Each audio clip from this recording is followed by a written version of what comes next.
Okay guys, we're going to do a quick video on augering lines. As you can see, my shower is backing up. That's the lowest point with a drain that's open and exposed. This was not backed up until I ran water. I did it on purpose.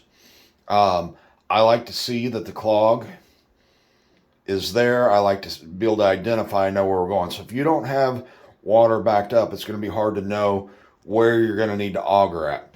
So the toilet is here, and if you flush it, it backs up into there. But we need to isolate always and find out where the leak is or where the clog is. I use the kitchen sink to isolate this and get the water to back up so we could figure out where this clog is. So now you need to find the lowest point that doesn't have a clog. This particular house has 2 clean outs on it. So I'll look at this. This is our bottom clean out. I pulled the cap off. With a backed up water, you have to be really careful to pull these caps. As you can see, there's no water running down it. So the clog has to be above this point.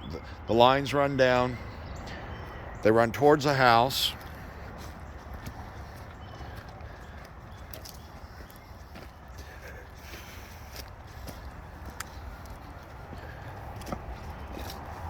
And there's another clean out here. And you can see there's water already coming out of it. If I pull that cap with that water backed up, I'm going to make a mess everywhere.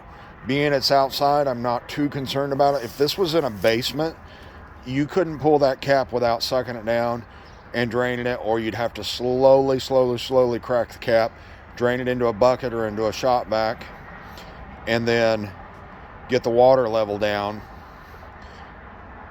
The other thing is you may not want to pull the cap if it's in a basement at all. If you back up like this, we may need to go ahead and pull the toilet. The toilet has a 3-inch minimum diameter pipe going into it. So if we were backed up between there and there was no water coming out of that cap like there is, so we were backed up between there and here, the toilet would be my first option to go down, or the shower drain. The shower drain, we can run the little tool, but not the bigger one. The 7/8 you'll never get down very easily, a 2-inch line. You might be able to fight it down, but the 7/8 machine, the K60, has 150 foot with 7/8 cable on it.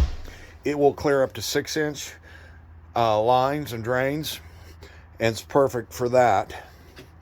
This is our drum machine. It's a K400. It has 75 foot of line. This is what you should be using if you're indoors, and only go to the K70 or the K60 bigger machine if you absolutely have to. It's messier because this is a drum machine, so as the cable goes in and out, it's going to roll into the drum, which can then be cleaned out. The K60 is a sectional. Sectional machine should only be used indoors if you can't reach it with the K400. The K400 will clean 3 and 4-inch lines too and can unblock them, but again, it's the mess factor. So if you have a blocked up line that won't drain down for you, I don't want you to go into a basement and pull the plug and squirt water all over that house. Nasty sewer water, we do not. It'll get all over you, get all over everything. We'll pull a toilet at that point in time, but even the toilet you have to make sure is higher than where the water level currently is. We always need the water level below where we're going to pull. In this case, I'm going to make an exception, and I'm going to slowly crack this pipe. It's outdoors. The only thing really in danger here is me getting dirty. But if that was indoors, I'd wait for the water to go down, especially being I live here. I'd wait for the water to go down before I do this one in particular. If I was in a hurry, the customer needs it done now, I'd pull the toilet and go that way before I would crack this open inside. But we know the drain is between here and there. This is outdoors. This is the perfect scenario for the K60 Plus, I've ran the K400 down it to get by the other day, and I already know it's over 75 foot between here and there. But you always got to back the water up.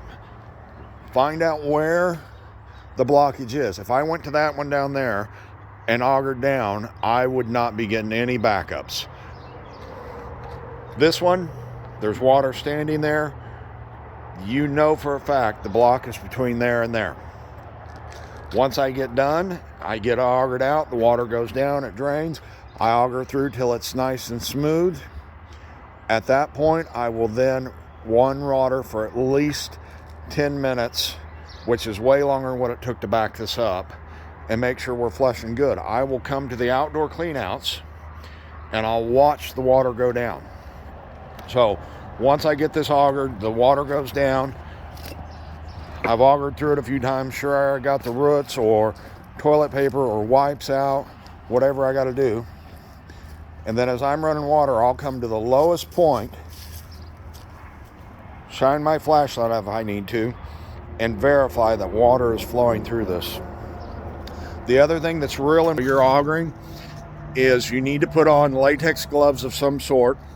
You don't want anything getting underneath your fingernails, sticking there. You need to sanitize any cuts or anything after you're done.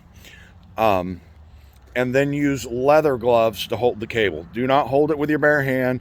Do not hold it with latex gloves. Latex gloves will pinch inside the cable, and it could eventually, it could hurt you. It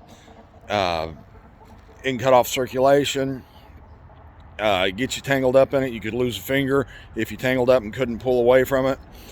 So leather gloves are used only when augering. Latex gloves underneath them for sanitation, and then you should pick up and keep some Clorox wipes, some hand sanitizer, some type of cleaner, so when you're done your hands are sanitized. Any cuts, scratches, anything like that, you want to make sure you don't get anything in it and sanitize it. Any of that stuff you need with this company, you just pick up. Go to the hardware store, go to the grocery store, go to Walmart, get what you need. Make sure you have these things and that we're safe. All right, I'm going to auger this line out, get it clear, verify it flows. Flowing it for the 5 to 10, maybe even 15 minutes is absolutely critical so we don't get callbacks on it.